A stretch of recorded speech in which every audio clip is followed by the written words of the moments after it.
Eliza Thornton's face flushed red with anger as she crumpled her father's letter in her trembling hands. The news was worse than she could have imagined. He had arranged her marriage to Maxwell Harrington, the wealthiest and cruelest man in Wyatt, Missouri.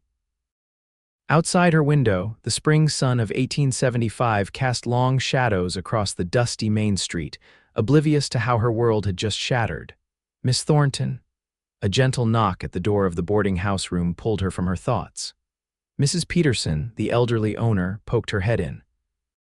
"Are you all right, dear? You look as though you've seen a ghost." Eliza smoothed the letter on her lap, fighting back tears.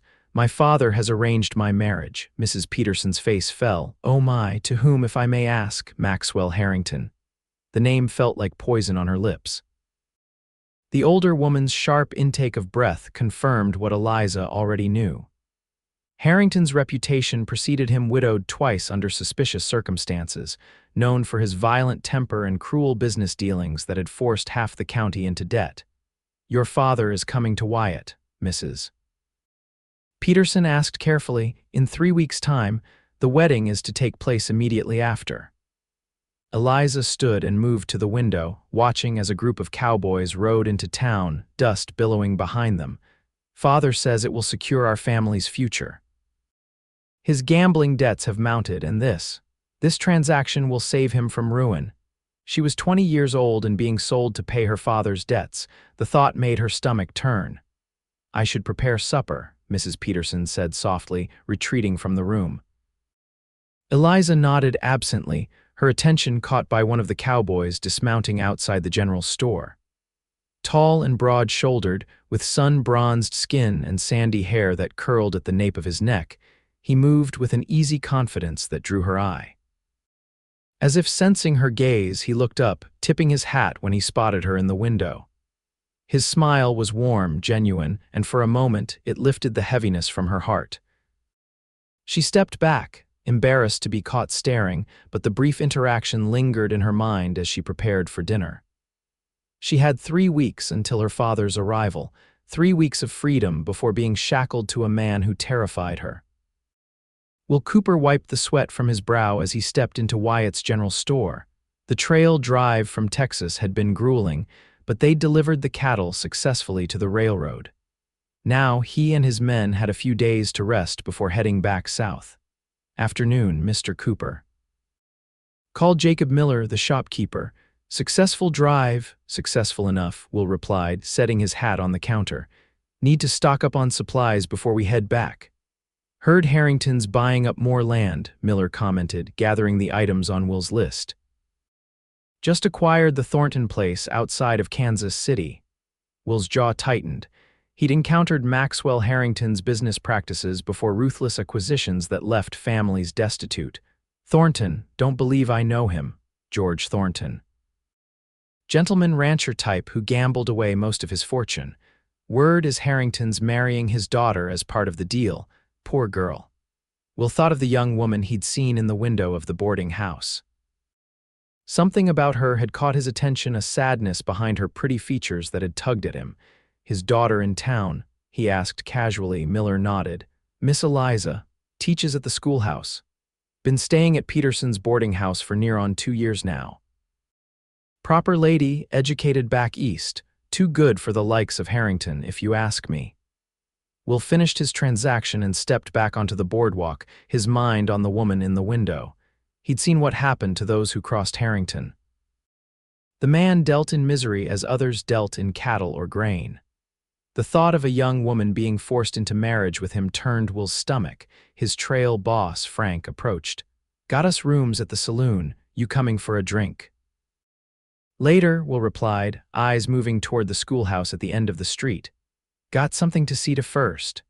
The schoolhouse was empty when Will arrived, but as he turned to leave, he spotted her walking toward the building, arms full of books. Without thinking, he moved to help. "Allow me, miss," he said, reaching for the stack before they toppled from her grasp. Startled, she looked up at him, and Will found himself staring into the clearest green eyes he'd ever seen. Up close, she was even lovelier than she'd appeared in the window, golden hair neatly pinned beneath a modest bonnet, freckles dusting a small nose, lips that seemed made for smiling, though they were currently pressed together in surprise. "Thank you, Mr. Cooper. Will Cooper, madam." He tipped his hat with his free hand. "Just arrived with a cattle drive." "Eliza Thornton," she replied, unlocking the schoolhouse door. "I appreciate the assistance, Mr. Cooper, but I can manage from here. Been teaching long, Miss Thornton?"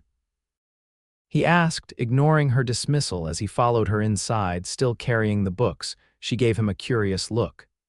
"2 years now. Do you make a habit of interrogating strangers, Mr. Cooper?" He smiled at her spirit. "Only the interesting ones. Heard about your situation at the general store." Her face paled. "My situation, your upcoming marriage to Harrington." Anger flashed in her eyes. "Town gossip travels quickly, I see, and what business is it of yours?" Mr. Cooper will set the books on her desk. "None, I suppose, except that I've had dealings with Harrington before. He's not a man I'd wish on anyone, especially." He trailed off, suddenly aware he might be overstepping, "especially a helpless woman," she finished, lifting her chin defiantly. "I was going to say especially someone with fire in their eyes," he corrected gently. "Harrington has a way of extinguishing flames." Something in his tone must have reached her, for her shoulders sagged slightly. "My father's debts leave me little choice in the matter. There are always choices, Miss Thornton." Will moved toward the door, placing his hat back on his head. "Sometimes we just need help seeing them." Before she could respond, he tipped his hat again and stepped outside into the afternoon sun. He hadn't planned on staying in Wyatt long, but suddenly he had a reason to extend his visit. Over the next week, Eliza found herself encountering the tall cowboy frequently. He appeared outside the schoolhouse to walk her home, brought her wildflowers gathered by the creek, and managed to be at the general store whenever she needed supplies. His presence was both irritating and oddly comforting. "You're being followed," teased Sarah Jenkins, her fellow teacher, as they left the schoolhouse one Friday afternoon. Will Cooper stood across the street, casually leaning against a hitching post. "He's persistent," Eliza admitted, adjusting her bonnet. "And handsome," Sarah added with a knowing smile. "Not to mention a sight better than Harrington. Half the town's talking about how he stepped between the Martin boy and Harrington's horse when it nearly trampled the child yesterday." Eliza had heard the story. Harrington had ridden into town, carelessly racing his horse down the main street. When little Tommy Martin crossed his path, Harrington had made no effort to slow. Will had snatched the boy to safety, then stood toe-to-toe with Harrington afterward, neither man backing down until the sheriff intervened. "Mr. Cooper is leaving soon," Eliza said, more to convince herself than Sarah. "And my fate is decided." "Is it?" Sarah squeezed her hand. "You deserve happiness, Eliza. Remember that." Across the street, Will straightened as she approached. "Miss Thornton," he greeted, falling into step beside her. "Thought you might like to see something. If you'd spare me an hour," she should refuse. Every moment spent in Will Cooper's company made her pending marriage more unbearable, yet she found herself nodding. "Where are we going?" she asked as he led her toward the edge of town. "There's a place by the river, most beautiful spot in the county, according to the locals." They walked in comfortable silence, leaving the buildings of Wyatt behind. The Missouri countryside opened before them, rolling hills, wildflowers nodding in the gentle breeze, the river winding like a silver ribbon in the distance. "It's my last week of freedom," Eliza said suddenly. "Father arrives next Saturday." Will glanced at her, his blue eyes serious. "That what this is to you? A prison sentence?" "What else would you call it? A tragedy," he replied simply. "To see someone with your spirit caged." They reached a bend in the river where a large oak spread its branches over the water. Will helped her settle on a flat rock before sitting beside her, respecting the proper distance between them. "Tell me about Texas," she requested, eager to think of something besides her impending doom. Will smiled, his face lighting up as he described the vast open spaces, the cattle drives, the camaraderie among his men. "It's not an easy life, but it's a free one. No man telling you what you can or cannot do." "Sounds wonderful," she said wistfully. "I've never known that kind of freedom. First my father's rules, then the expectations of a teacher now." She trailed off. "You could know it," he said quietly. "You could leave, And go where, do what? I have no money, no family besides my father. We'll skip a stone across the water's surface. I've been thinking on that. My sister owns a dress shop in San Antonio. She's always looking for help. You're educated, refined, exactly the sort of young woman her customers would respect. Eliza stared at him. Are you suggesting I run away? I'm suggesting you choose your own path. He turned to face her, earnest now. Miss Thornton, Eliza, I've known men like Harrington my whole life. They take and take until there's nothing left. You deserve better. Why do you care? She whispered. He held her gaze steadily. Because in the week I've known you, I've seen more courage and kindness than most show in a lifetime. Because your students' faces light up when you walk into the room, because you deserve to smile without shadows in your eyes. Impulsively, she reached out, touching his weathered hand. Thank you for seeing me, Mr. Cooper. Will, he corrected softly. My name is Will. Will, she repeated, her heart beating faster at the simple intimacy of using his given name. The sun was starting to set when they returned to town. As they approached the boarding house, they spotted Maxwell Harrington on the porch, engaged in conversation with Mrs. Peterson. Speak of the devil, Will muttered, instinctively moving closer to Eliza. Harrington turned at their approach, his cold eyes taking in their proximity the wildflowers Will had picked for her clutched in her hand. He was an imposing figure, tall, expensively dressed, with carefully groomed silver hair and a manicured beard. At 45, he was more than twice Eliza's age. Miss Thornton, he called, voice deceptively pleasant. I was just inquiring about you. Your father wrote that you'd be pleased to receive a visit from your betrothed. Eliza's stomach clenched. Mr. Harrington, I wasn't expecting you until next week. Business brought me to town earlier. His gaze shifted to Will, hardening. Cooper, I see you're still in Wyatt. Thought cattle drivers moved on quickly. Decided to stay a while, Will replied evenly. Air's better here than some places. The implied insult wasn't lost on Harrington. His smile tightened. Miss Thornton, I've brought you a gift. Perhaps we could discuss the wedding arrangements over dinner. Trapped, Eliza could only nod. Of course, allow me a moment to freshen up. Will touched his hat brim. Evening, Miss Thornton, think on what we discussed. His eyes conveyed what his words could not. Be careful. Inside her room, Eliza pressed her hands to her burning cheeks.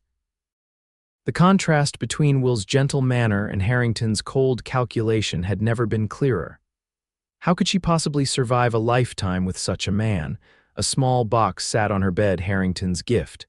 Opening it, she found a diamond necklace, ostentatious and heavy.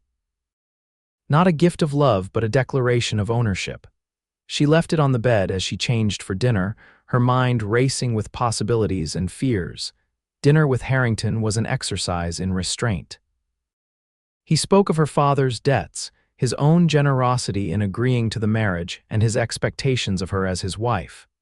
Not once did he ask about her interests, her teaching, or her desires. Your father will be relieved to know the arrangement is proceeding, he said as they finished dessert. The bank was threatening foreclosure on his property. How fortunate he has you as a savior, Eliza replied, unable to keep the edge from her voice. Harrington's eyes narrowed. I'd advise against spending time with men like Cooper. Cowboys are known for their loose morals. It reflects poorly on your character and mine. Mr. Cooper has shown me nothing but respect, she defended. Nevertheless, he continued as if she hadn't spoken, once we're married, such associations will cease. I've already spoken to the school board. They understand you'll be resigning your position. Eliza froze. You did what? A wife of my standing has no need for employment. You'll have household responsibilities, social obligations. You had no right, she interrupted, anger overriding caution. My teaching position is important to me. Harrington reached across the table, gripping her wrist with surprising strength. You would do well to remember, Miss Thornton, that our arrangement leaves you little room for defiance. Your father's freedom, perhaps even his life, considering his creditors, depends on your cooperation. The threat hung in the air between them. Eliza pulled her wrist free, standing abruptly. I find I have a headache, Mr. Harrington. If you'll excuse me, he rose, his expression darkening. We'll continue this discussion tomorrow, 8 o'clock. I'll take you driving in my new carriage. Alone in her room, Eliza paced, her mind in turmoil. The reality of her situation crashed over her. This wasn't just an unpleasant marriage, it was a lifetime sentence to misery. Will's words echoed in her mind. You could choose your own path, could she? The thought of abandoning her father to his creditors filled her with guilt, but the prospect of life with Harrington filled her with dread.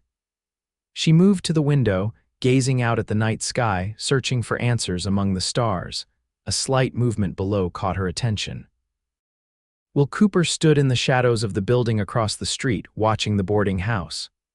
When he saw her at the window, he stepped forward into the moonlight. Their eyes met across the distance, and something unspoken passed between them. In that moment, Eliza made her decision. The next morning dawned clear and bright, belying the storm in Eliza's heart.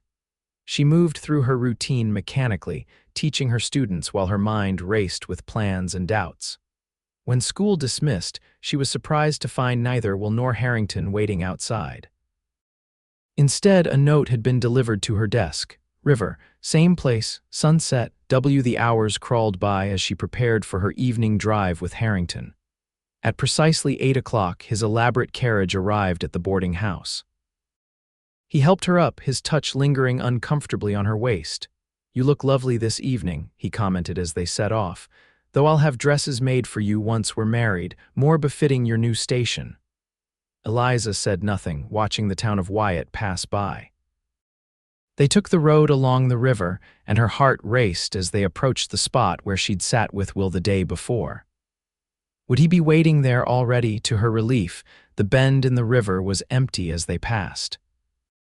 Harrington drove on, launching into a detailed description of the house he was building for them, the servants she would manage, the social obligations she would fulfill.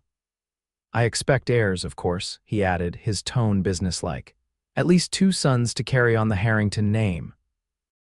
Eliza suppressed a shudder, focusing instead on the setting sun painting the sky in shades of gold and crimson.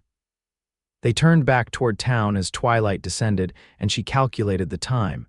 If she could excuse herself quickly enough, she might still make it to the river before full dark. Thank you for the drive, Mr. Harrington, she said as they reached the boarding house. I've some lesson plans to prepare for tomorrow. His hand closed over hers. I've taken the liberty of informing Mrs. Peterson that you'll be joining me for supper at the hotel. I really must decline, she protested. The children have examinations tomorrow, and I need to. The children, he interrupted coldly, are no longer your concern. I've instructed the school board that today was your final day. Shock rendered her momentarily speechless. You had no right, she finally managed. I had every right.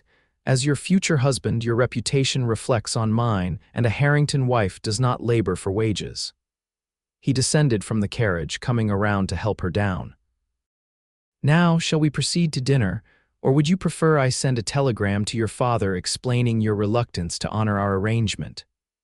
Trapped, Eliza allowed him to escort her to the hotel restaurant, where he'd reserved a private dining room.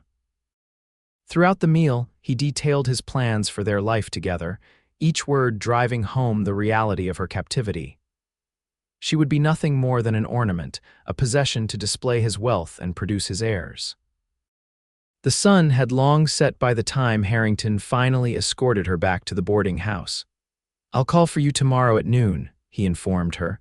We'll discuss the wedding arrangements. He leaned in to kiss her cheek, and it took all her willpower not to recoil. As soon as he departed, Eliza rushed inside, her decision crystallizing with every step. She couldn't live this way, wouldn't live this way. In her room, she quickly changed into her simplest dress and gathered a few essential items in a small carpet bag. The diamond necklace Harrington had given her remained untouched on her dresser. She penned a brief note to Mrs. Peterson, apologizing for leaving without proper notice and enclosing payment for the next month's rent. She waited until the boarding house was quiet before slipping down the back stairs and out into the night. The streets of Wyatt were nearly deserted as she made her way toward the river, staying in the shadows to avoid being seen. The path was darker than she'd anticipated, moonlight filtering through the trees providing her only guidance. Fear and doubt threatened to overwhelm her. What if Will wasn't waiting? What if this was all a terrible mistake? The sound of the river grew louder as she approached their meeting spot. Her heart sank when she saw no one there. She was too late. Will had come and gone, thinking she'd changed her mind. Eliza, she whirled around to find Will emerging from the trees, leading 2 saddled horses. Relief washed over her. "I was afraid you wouldn't come," he said, stepping closer. "Harrington kept me longer than expected. She shook her head, unable to articulate the depth of her dread. Will's expression hardened. "Did he hurt you?" "No, not physically," she gestured to the horses. "You were serious about leaving, dead serious." He took her carpet bag, securing it to one of the saddles. "My men are camped about 5 miles south. We'll ride through the night, put as much distance between us and Wyatt as possible before Harrington realizes you're gone." Reality hit her, then she was about to leave everything behind. "My father will suffer the consequences of his own actions," Will said gently. "You can't sacrifice your life to pay his debts, Eliza." She knew he was right, but guilt still weighed heavily. "Where will we go?" "South to Texas. I meant what I said about my sister's shop in San Antonio." "She'll welcome you," he hesitated. "I'm not asking anything of you, Eliza. I just want to help you escape Harrington." The sincerity in his eyes touched her deeply. This wasn't about possession or control, it was about freedom. Her freedom. "Thank you," she whispered. He helped her mount, his hands steady and respectful at her waist. Once she was settled, he swung into his own saddle with practiced ease. "Ready?" he asked. Eliza cast one last look in the direction of Wyatt at the life she was leaving behind. Then she turned to Will, to the uncertain future ahead, and nodded. "Ready." They rode into the night, 2 silhouettes merging with the darkness, the sound of hoofbeats fading into the whisper of the river. Dawn found them miles from Wyatt, resting in a small clearing where Will's men had made camp. The cowboys, initially surprised by Eliza's presence, quickly welcomed her with respectful nods and offers of coffee. "We'll rest here for an hour, then push on," Will announced, helping Eliza down from her horse. "Frank, any sign of pursuit?" His trail boss shook his head. "Road's clear far as I can see, boss, but word travels fast." Eliza sank gratefully onto a fallen log, accepting a tin cup of strong coffee from one of the men. Her body ached from the unaccustomed hours in the saddle, but a strange exhilaration filled her. For the first time in her life, she had taken control of her own destiny. Will settled beside her, keeping a proper distance. "How are you holding up?" "Sore," she admitted with a small smile, "but better than I expected. I've never ridden so far before." "You did well." His approval warmed her more than the coffee. "We'll cross into Kansas by nightfall, then head south toward Indian Territory. It'll be rough travel, but safer than the main roads where Harrington might have men looking." The reality of what she'd done, what they were doing, sobered her. "He won't give up easily." "No," Will agreed. "Harrington's not a man used to losing what he considers his property, but we have a good head start, and once we reach Texas, he'll have less influence." One of the cowboys approached, a weather-beaten man with kind eyes. "Miss, I've laid out some blankets by the fire. Might want to rest while you can. Long ride ahead." Grateful, Eliza moved to the makeshift bed. Despite the strange surroundings and the hard ground beneath the blankets, exhaustion claimed her quickly. She drifted to sleep with the murmur of men's voices and the scent of pine in the air. She woke to Will gently shaking her shoulder. "Time to move on," he said softly. The camp had already been dismantled, the fire doused. Will helped her to her feet, his touch lingering slightly longer than necessary. "There's a creek just beyond those trees if you need to freshen up. Sally, my horse, is gentle as they come. She'll carry you true." Eliza took the opportunity to wash her face and hands in the cool creek water, trying not to think about what Harrington would do when he discovered her gone. By now, Mrs. Peterson would have found her note. Would the kind landlady tell Harrington the truth or protect Eliza's head start? When she returned to camp, Will handed her a piece of jerky and some hardtack. "Not exactly boarding house fare," he apologized. "It's perfect," she replied, suddenly ravenous. They rode hard that day, stopping only briefly to rest the horses and stretch their legs. Will kept close to Eliza, pointing out landmarks and sharing stories of his previous travels through the territory. His men, seasoned cowboys all, formed a protective circle around them, eyes constantly scanning the horizon for danger. As promised, they crossed into Kansas by nightfall, making camp in a sheltered valley where a small stream provided water for the horses and men alike. This time, Frank constructed a simple lean-to for Eliza, affording her a modicum of privacy. "Not much," he said gruffly, "but better than nothing for a lady." She thanked him sincerely, touched by the men's efforts to accommodate her presence in their rough camp. After another meal of trail food, the cowboys settled around the fire, one pulling out a harmonica. Soft, melancholy notes drifted through the night air as stars appeared overhead. Will found Eliza sitting slightly apart from the others, gazing up at the vast canopy of stars. "Different view from what you're used to in town," he commented, keeping his voice low. "They're beautiful," she replied. "Makes me feel small, but in a good way, like my problems aren't as overwhelming as they seem." He settled beside her, careful to maintain propriety even here in the wilderness. "You having regrets?" She considered the question honestly. "About leaving? No. About how it might hurt others, my students, Mrs. Peterson, even my father, despite everything, yes. You've a kind heart, Eliza Thornton, not always." She pulled her knees to her chest, hugging them close. "I'm angry too. Angry that my father gambled away our security, angry that he was willing to sell me to a man like Harrington to save himself." Will was quiet for a moment. "Anger's not wrong when it's justified, but don't let it consume you. That path leads nowhere good." "You sound like you're speaking from experience." A shadow crossed his face. "Maybe I am." He looked up at the stars. "My father was a lot like yours, gambling, drinking, making promises he couldn't keep. Left my mother with 4 children and a mountain of debt when he died." "I'm sorry," she said softly. "It's what drove me to make my own way. Swore I'd never be beholden to anyone." He gave a wry smile. "Been driving cattle since I was 16. Worked my way up from the lowest hand to trail boss, then saved enough to buy my own small herd. Not rich by any means, but I answer to no one. Freedom," she murmured, understanding his earlier words more deeply now. "Exactly." He turned to face her fully. "That's what I want for you, Eliza, the chance to choose your own path, whether that leads to San Antonio back east or—" He hesitated, then continued more quietly, "or anywhere else your heart desires."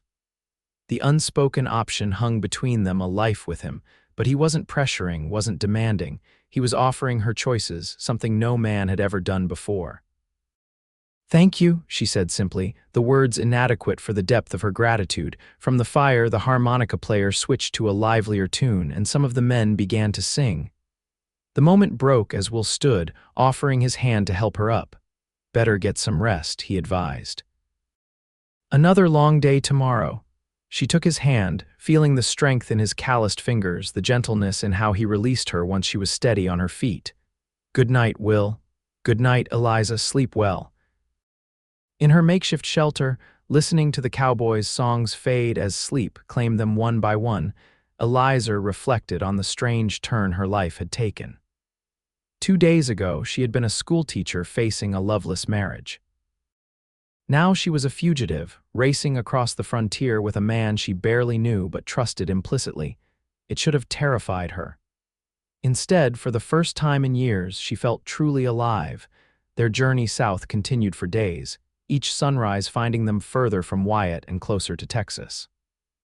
Eliza adapted to life on the trail with surprising ease, learning to ride for hours without complaint, to help with camp chores, even to cook simple meals over an open fire. The cowboys, initially awkward around her, gradually relaxed, treating her with a mixture of respect and protective camaraderie. They taught her trail songs, showed her how to identify edible plants, and regaled her with stories of their adventures driving cattle across the frontier. Will remained a constant presence, attentive but never possessive. At night, he ensured her shelter was always set slightly apart from the men's bedrolls, respecting her privacy while keeping her within earshot should trouble arise. It was during these quiet evenings, when the day's travel was done and the camp settled for the night, that Eliza truly came to know Will Cooper. They would sit together, sometimes talking until the fire burned low, sharing stories of their lives, their hopes, their fears. Tell me about your sister, Eliza prompted one night as they crossed into Indian territory. The one in San Antonio. Will smiled, his face softening in the firelight. Emma, she's something else. Youngest of us four, but the strongest in many ways. After our father died, she took up sewing to help make ends meet. Had a gift for it, could look at a dress in a fancy catalog and recreate it from memory. How did she end up with a shop in San Antonio? Determination and a bit of luck. She married a freight hauler who brought her to Texas, but he died of fever 2 years later. Instead of coming home like our mother wanted, Emma used the money from selling his wagon and team to open her shop. Now she outfits half the society ladies in San Antonio. She sounds remarkable, Eliza said sincerely. She is. You'll like her. He poked at the fire with a stick. And she'll like you. Strong women recognize each other. The compliment warmed her. I'm not sure how strong I am. Running away seems more like cowardice than courage. Will shook his head firmly. There's nothing cowardly about refusing to be sold like cattle. Facing an unknown future takes more courage than accepting a comfortable prison. His faith in her bolstered Eliza's spirits through the difficult journey. As they traveled deeper into Indian territory, the landscape grew wilder, the trails less defined. They avoided settlements where possible, wary of news having spread about their flight. On their 5th day of travel, disaster struck. They were crossing a swollen stream when Frank's horse stumbled, throwing the trail boss into the rushing water. Will reacted instantly, plunging into the current after his friend. The other cowboys sprang into action, throwing ropes and shouting directions. Eliza watched in horror as both men were swept downstream, disappearing around a bend. Without thinking, she urged her horse along the bank, racing parallel to the water's flow. She spotted Will grasping a half-submerged log with one hand, holding Frank with the other. Hold on. She cried, dismounting and searching desperately for something to extend to them. Finding a fallen branch, she stretched it toward the men, bracing herself against a boulder. Take Frank first, Will gasped, his face strained with the effort of keeping them both afloat. The trail boss grabbed the branch, and Eliza pulled with all her strength, dragging him toward the shore where 2 cowboys who had caught up to her rushed into the shallows to help. Will released his grip and was immediately swept further downstream. Will. Eliza screamed, abandoning the branch and running along the bank, heedless of the dangers. She spotted him struggling against the current, his strength clearly flagging. The stream narrowed ahead, forcing the water into a faster flow. Eliza raced ahead to a spot where the bank jutted out, forming a natural barrier. She waded into the shallows, extending her arms just as Will was swept past, their hands connected, his fingers closing around her wrists with desperate strength. The current pulled at him, threatening to drag them both in, but Eliza dug her heels into the muddy bank, refusing to let go. 2 of the cowboys arrived, wading in to help pull Will to safety. Exhausted and soaked, they collapsed on the bank while coughing up water while Eliza knelt beside him, her heart pounding with fear and relief. That, he gasped when he could speak, was not how I planned our day. A startled laugh escaped her. You have a strange definition of adventure, Mr. Cooper. His hand found hers, squeezing weakly. You saved my life. You would have done the same for me. She helped him sit up, suddenly aware of how close they were, of his hand still holding hers. Frank approached, equally waterlogged but recovering. Boss, that's twice I owe you my life, and now I owe the lady too. Will struggled to his feet with Eliza's assistance. We're even, Frank. You've pulled me out of enough trouble over the years. He turned to Eliza, his eyes serious. Thank you. We should get you both dry, she said practically, though her heart raced at the intensity of his gaze. Before you catch your death. They made camp early that day, building a large fire to dry sodden clothes and warm, chilled bodies. Frank recovered quickly, joking about his dunking by evening. Will, however, developed a worrying cough, his face flushed with fever by nightfall. Eliza took charge, directing the cowboys to construct a better shelter, brewing willow bark tea from plants she recognized along the stream bank, and bathing Will's forehead with cool water through the night. She refused to leave his side even when Frank offered to take a watch. You need rest too, Miss Thornton, the trail boss argued. I'll rest when his fever breaks, she replied firmly, wringing out a fresh cloth to place on Will's burning forehead. Frank studied her for a moment, then nodded. He's lucky to have found you. Alone with the sick man, Eliza continued her ministrations, whispering encouragement when he thrashed in fevered dreams, supporting his head when he woke long enough to sip the medicinal tea. Don't you dare leave me, Will Cooper, she murmured when his breathing grew labored. Not when I'm just finding my way. Sometime in the darkest hours before dawn, Will's fever broke. Eliza, exhausted beyond measure, finally allowed herself to doze, her head resting on her arms at the edge of his makeshift bed. She woke to the feeling of fingers gently stroking her hair. Opening her eyes, she found Will watching her, his gaze clear of fever though his face remained pale. You stayed, he said, his voice raspy but stronger. Of course I stayed. She straightened, embarrassed to be caught sleeping so close to him, yet unwilling to move away. My mother used to say you can tell a person's true character by how they act when someone's ill. His hand found hers again, a touch that was becoming familiar, necessary. You're remarkable, Eliza Thornton, her cheeks warmed at the praise. It was my turn to help you, that's all. Will's recovery delayed their journey by 2 days, but by the third morning, he insisted he was strong enough to ride. They proceeded at a slower pace, crossing out of Indian territory into Texas with the sense of a milestone achieved. We're beyond Harrington's reach now, Will declared as they made camp on Texas soil. No judge north of the Red River would have jurisdiction here, and few in Texas would honor his complaints.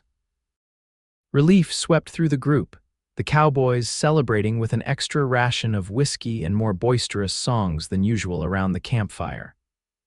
Eliza found herself joining in their joy, her voice blending with theirs as they sang about the wide open skies of Texas.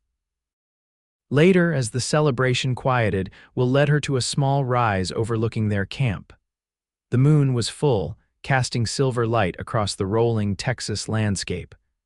Welcome to Texas, Miss Thornton, he said, sweeping his arm to encompass the vista before them. It's beautiful, she breathed, taking in the vast expanse of prairie, the silhouettes of distant hills against the star-strewn sky. It's freedom, he replied, echoing their earlier conversation. Room to breathe, to choose to become whoever you want to be. She turned to him, studying the strong lines of his profile in the moonlight. Over the past week, he had become more than a rescuer, more than a guide. He had become essential to her in ways she was only beginning to understand. And who do you think I should become, Will Cooper? He faced her then, moonlight reflecting in his eyes. That's not for me to say. That's the whole point of this journey, your choice, your decision. And if I wanted your opinion, she pressed, stepping closer, a smile played at the corners of his mouth. Then I'd say you should become exactly who you are when no one's watching. The woman who rides all day without complaint, who saves drowning men from raging streams, who nurses the sick without thought to her own comfort. You see too much good in me. I see you clearly, Eliza. His voice lowered, intimate in the night air, maybe more clearly than you see yourself. The moment stretched between them, charged with unspoken feelings.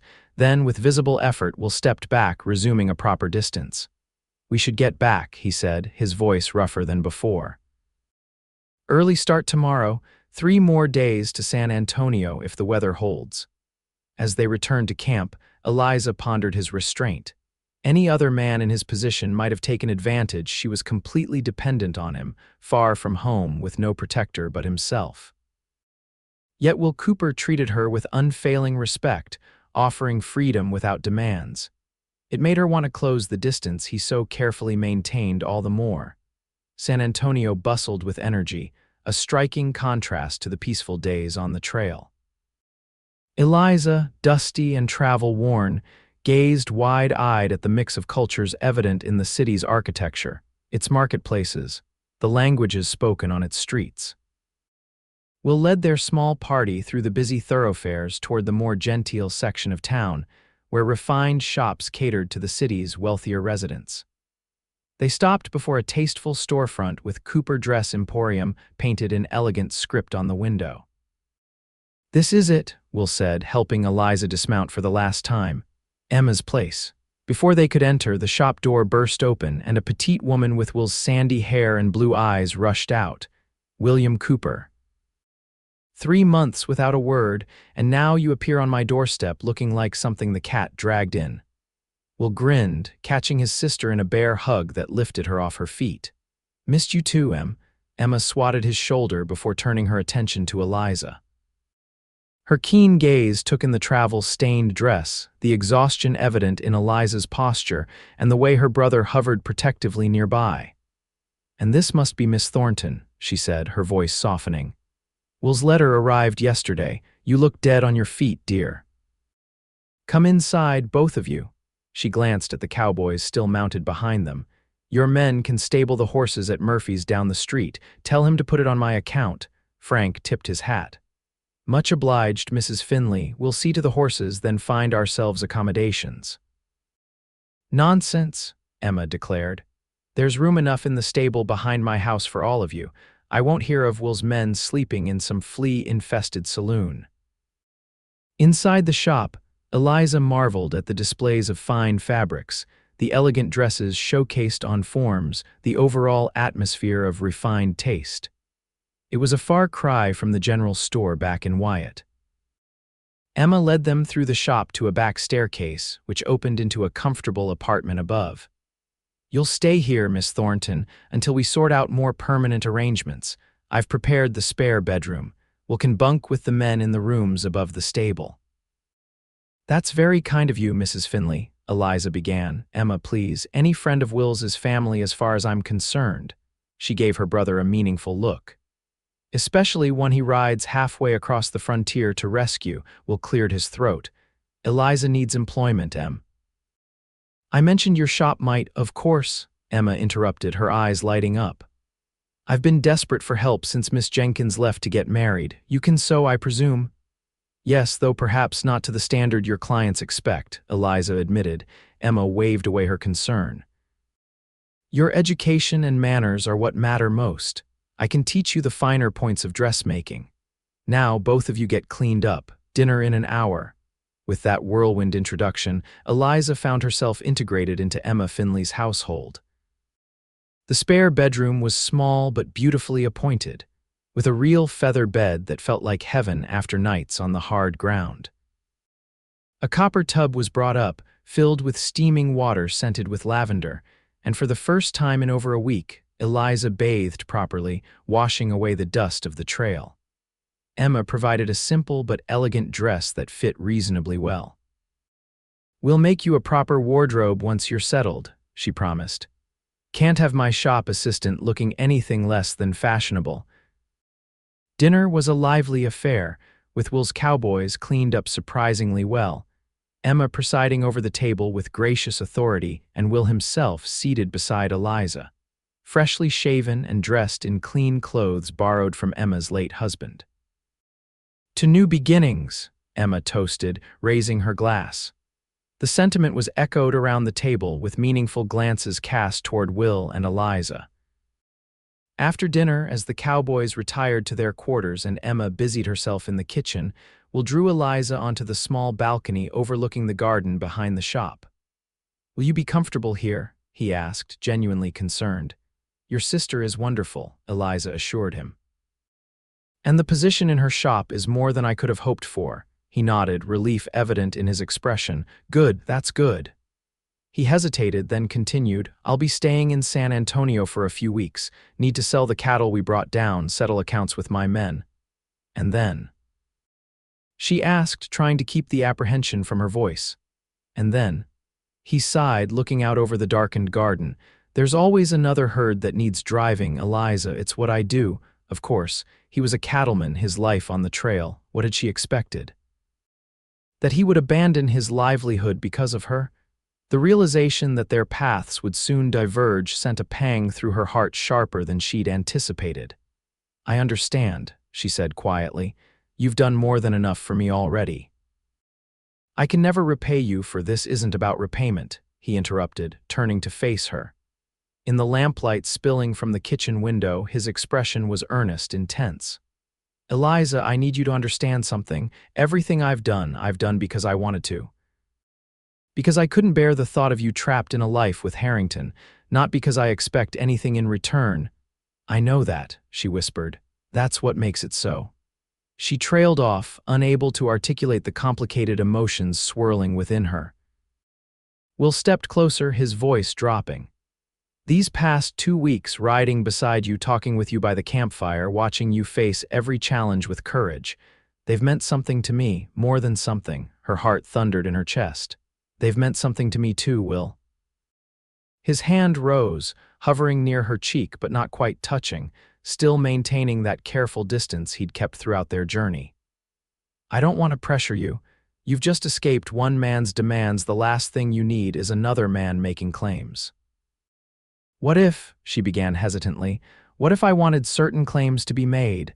The air between them seemed to still charged with possibility. Will's eyes searched hers, looking for certainty, for permission. Eliza answered by closing the distance herself, her hand rising to cover his where it now rested against her cheek. Eliza, he breathed, her name a question and an answer all at once. Then his lips were on hers, gentle at first, a question still, until she responded with unexpected fervor, her arms slipping around his neck as his encircled her waist. The kiss deepened, expressing everything they had left unspoken during their journey, the growing affection, the mutual respect, the desire that had built with each passing day. When they finally parted, both breathless, Will rested his forehead against hers. I've wanted to do that since the moment you pulled me from that stream, she laughed softly. Only then, I've wanted it since you helped me carry books to the schoolhouse. His smile was radiant in the dim light. Does this mean you might consider another proposal? Not an arranged marriage, but a choice freely made. Are you proposing, Will Cooper? She teased, though her heart raced at the possibility. He grew serious. Not yet. You deserve time, Eliza, time to settle into your new life, to be sure of your own mind without pressure from anyone, including me. His consideration touched her deeply. Any other man would have pressed his advantage, would have assumed her kiss meant immediate consent to marriage, but Will, true to his nature, was offering her freedom even now. How long will you stay in San Antonio? She asked. As long as it takes, he replied simply, as long as you need to be certain. Their second kiss was sweeter than the first, a promise rather than a question. Behind them, Emma cleared her throat loudly, a smile evident in her voice as she called them in for dessert. Life in San Antonio unfolded at a different pace than Eliza had known in Wyatt. Emma proved to be not only a skilled dressmaker but a patient teacher, guiding Eliza through the intricacies of fashionable dress construction, customer relations, and managing the business accounts. To Eliza's surprise, her education and refined manners made her an immediate asset to the shop. Emma's wealthy clients appreciated conversing with someone who could discuss literature, music, and current events while being fitted for their gowns. Within weeks, several customers requested Eliza specifically for their consultations. Will, true to his word, remained in San Antonio, taking a room at a respectable boarding house nearby.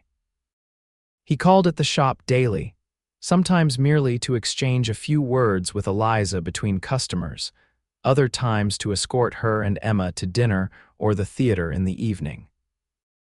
Under Emma's watchful but approving eye, their courtship progressed conventionally: proper afternoon walks, chaperoned outings, occasional moments of privacy on Emma's balcony where kisses were stolen and futures tentatively discussed.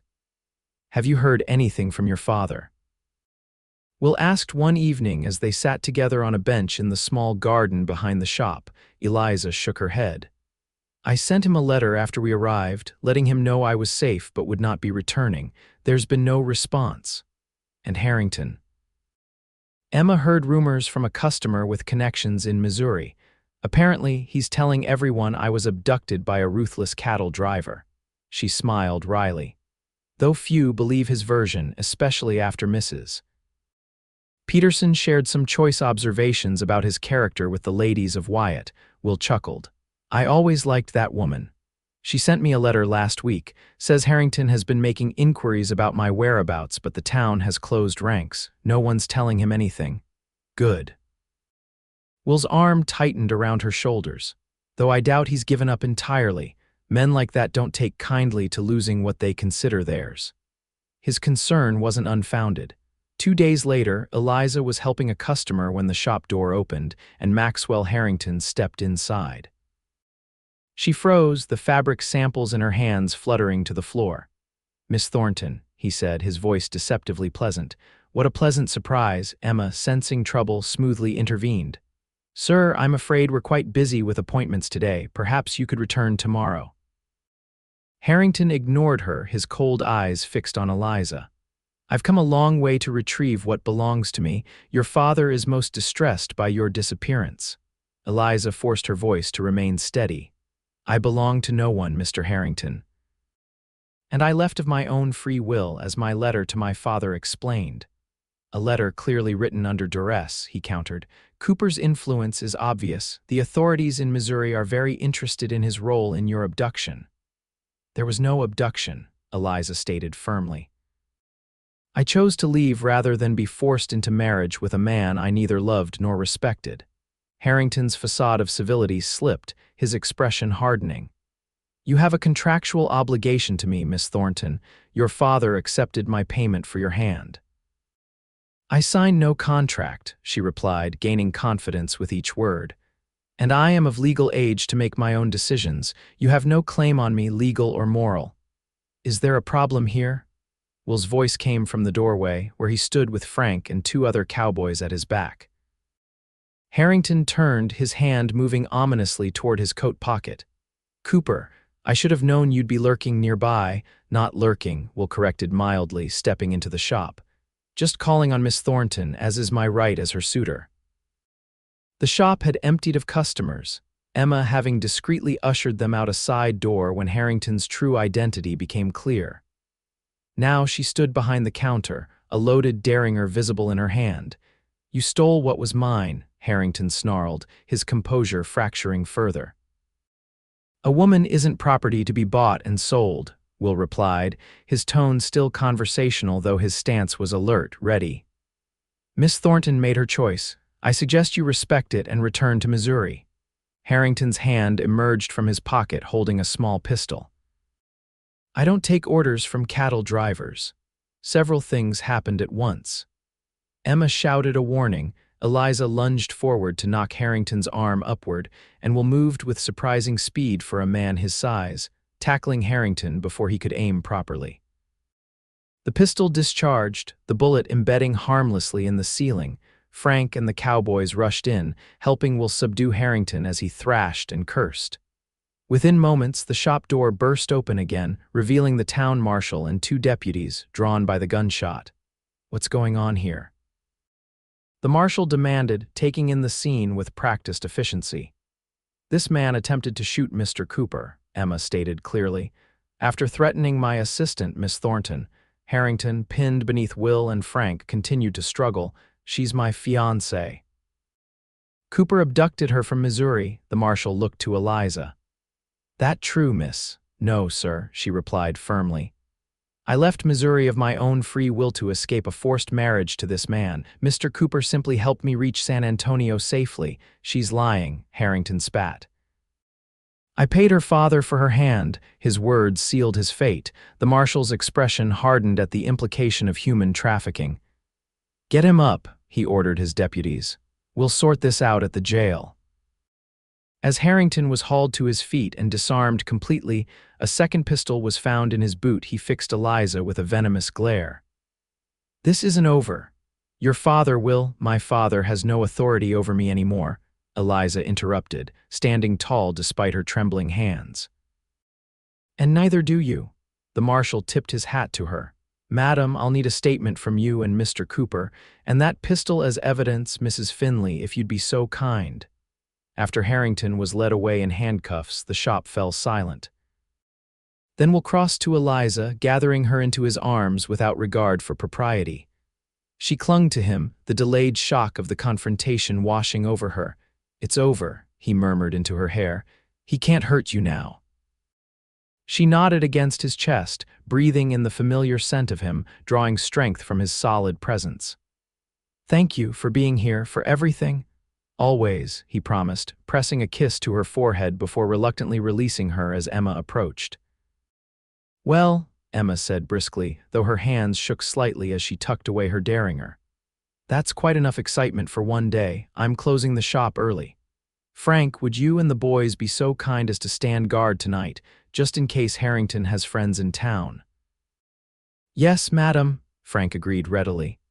"We'll make sure no one bothers you or Miss Thornton." Later that evening, after they had given their statements to the marshal, who assured them that Harrington would be charged with attempted murder and held until trial, Eliza sat with Will in Emma's parlor. His sister had tactfully retired early, leaving them alone for the first time since the confrontation. "The marshal says Harrington will likely serve several years in prison," Will informed her, "and there's talk of investigations into the circumstances of his previous wives' deaths. Apparently, your situation has encouraged others to come forward with suspicions." "Good," Eliza said fervently. "He's hurt too many people already." Will took her hand, his thumb tracing circles on her palm. "You were incredible today, the way you stood up to him." "I was terrified," she admitted. "That's what makes it brave." His eyes held hers, full of admiration and something deeper, more profound. "Eliza, I know I said I'd give you time, but after today seeing how close I came to losing you before I ever truly had you, I don't want to wait anymore." Her heart skipped a beat.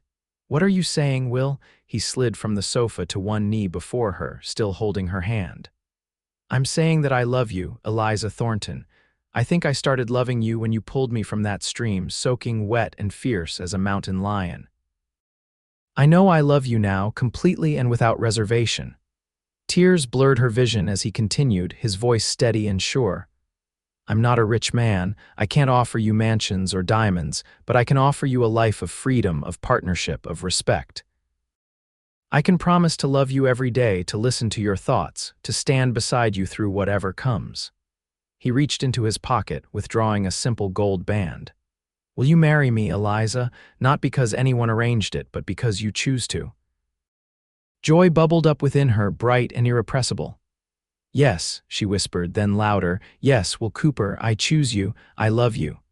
He slipped the ring onto her finger, a perfect fit, then rose to gather her in his arms, kissing her with a passion that left her breathless.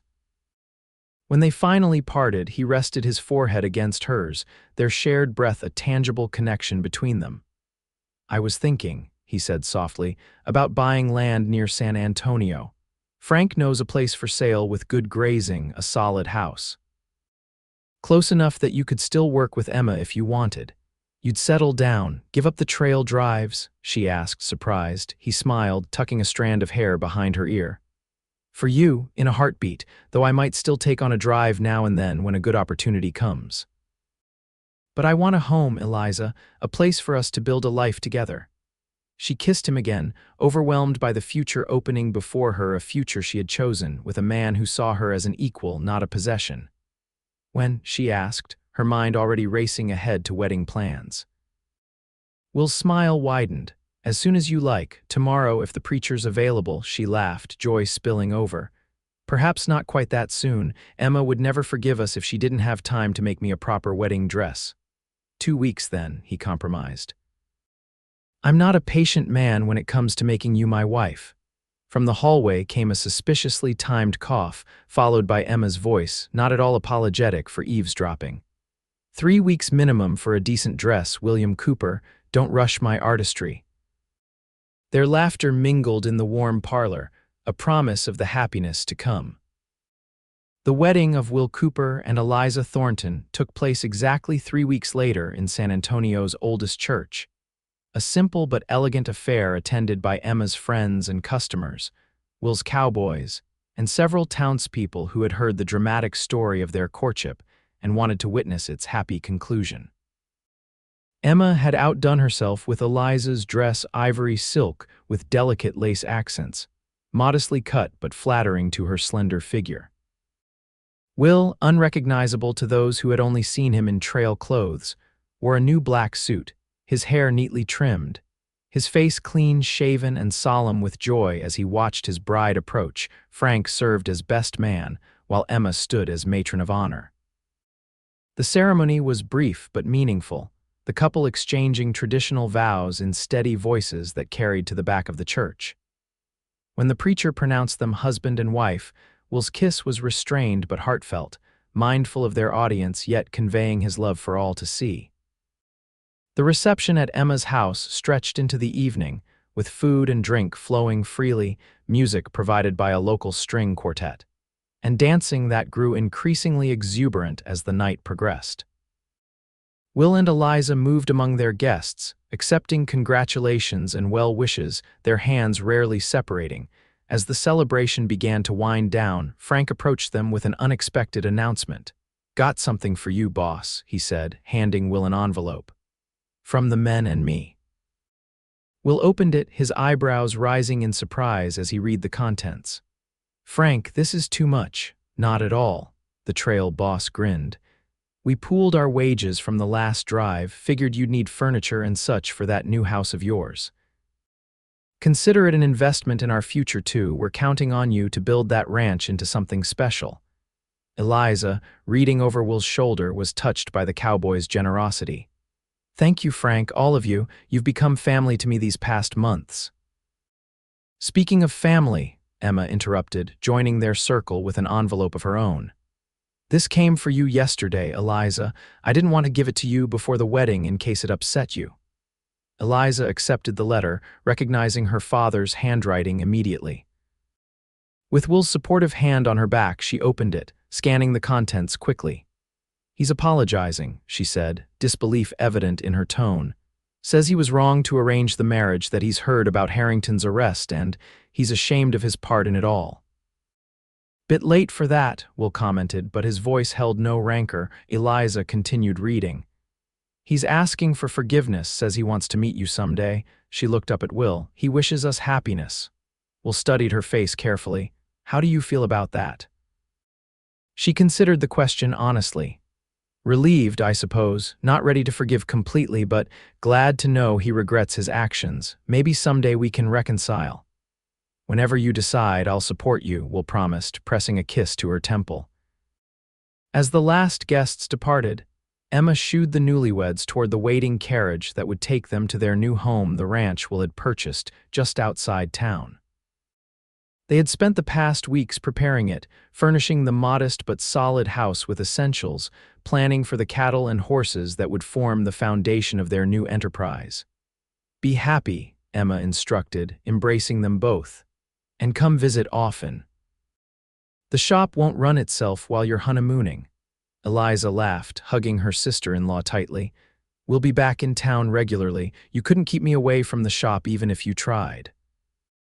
Their farewell to the Cowboys was equally warm, with promises of future employment on the new Cooper Ranch and invitations to visit anytime they were passing through. Finally alone in the carriage, Will drew Eliza close against the cool night air. "Happy, Mrs. Cooper." The name, her new identity, still thrilled her. "Happier than I ever imagined possible." He kissed her then, no longer restrained by propriety or audience, a kiss that promised the intimacy to come and conveyed the depth of his love. Their new home welcomed them with lamplight. Frank had ridden ahead to ensure everything was prepared. The house was simple but well built, with a spacious main room, a kitchen with a proper stove, and upstairs, a bedroom with a large bed covered in Emma's finest linens. "Welcome home," Will murmured, lifting Eliza over the threshold in a gesture that made her laugh with delight. That night, they discovered each other fully for the first time, their passion tempered by tenderness, their love expressed in whispered words and gentle touches that grew bolder as the night deepened. Will was a considerate lover, attentive to Eliza's responses, guiding her through the initial discomfort to pleasures she had never imagined. Afterward, lying in his arms as moonlight streamed through the window, Eliza marveled at the journey that had brought her here from a schoolteacher facing a loveless arranged marriage to a rancher's wife, beloved and free. "What are you thinking?" Will asked, his fingers tracing patterns on her bare shoulder. That sometimes running away is the bravest thing you can do, she replied, pressing a kiss to his chest, directly over his heart. And sometimes standing your ground is braver still, he countered, thinking of her confrontation with Harrington. Perhaps bravery is simply following your heart, whatever direction it leads. She propped herself up on one elbow to look into his eyes. My heart led me to you, Will Cooper. And mine to you, Eliza Cooper. He pulled her down for another kiss, sealing their future with a promise that needed no words. The years that followed saw the Cooper Ranch flourish under their joint stewardship. Will's knowledge of cattle and horses, combined with Eliza's head for figures and organization, created a prosperous enterprise that quickly became known for its quality stock and fair dealings.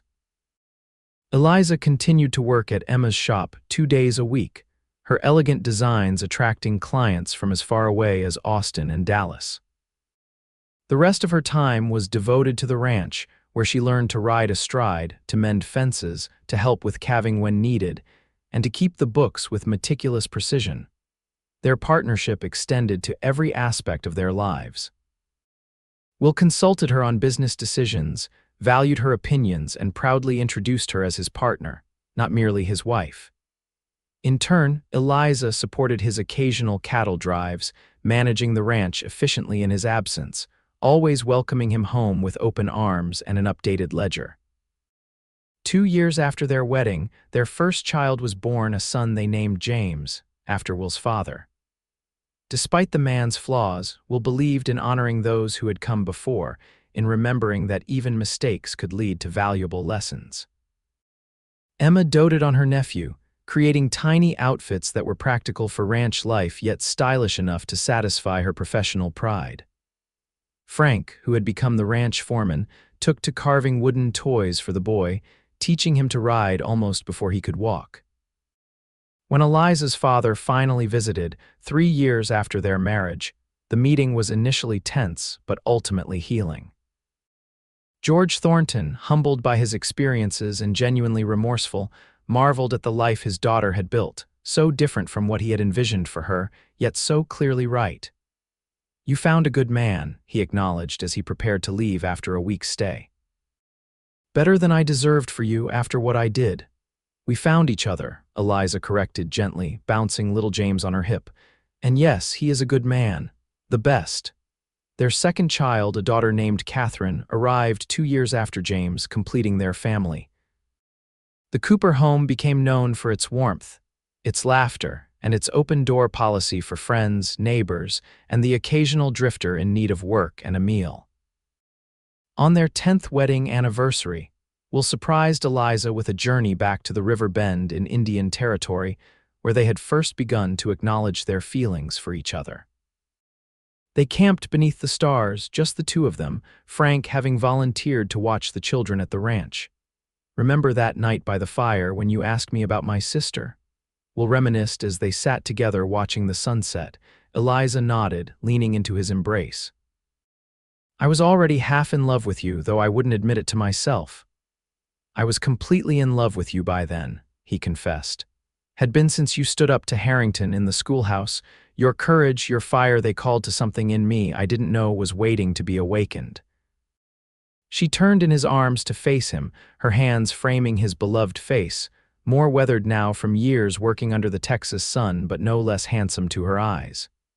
You taught me what love should be, Will Cooper. Equal, respectful, passionate. We taught each other, he corrected, echoing her words from years ago. His kiss was as tender as their first, yet deepened by a decade of shared joys and sorrows, triumphs and challenges. That night, beneath a canopy of stars that had witnessed the beginning of their journey, they renewed their commitment to each other in the most intimate way, their passion undiminished by time or familiarity. Returning to their ranch, to their children and the life they had built together, Eliza reflected on the twist of fate that had led her here. Her father's arranged marriage, intended to trap her, had instead set her free, driving her into the path of a man who saw her value not as a possession, but as a partner, who loved her not for what she could provide, but for who she was. As their carriage crested the final hill, The Cooper ranch spread before them, cattle grazing on green pastures. The house Will had expanded with his own hands to accommodate their growing family. The stable where James was undoubtedly waiting impatiently for their return.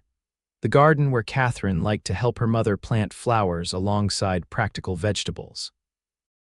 Home, Will said simply, his arm tightening around her shoulders. Home, Eliza agreed, leaning into his strength, offering her own in return. Not the prison she had once feared, but the sanctuary they had created together, a place of love freely given and gratefully received, of choices made and honored, of a future limited only by the horizons they chose to pursue. The arranged marriage that had never happened had led to the love story neither of them had expected but both had deserved. And as the Texas sun gilded their land in golden light, Eliza sent a silent prayer of gratitude to whatever fate or providence had led her to run away with Will Cooper on that starlit night so many years ago.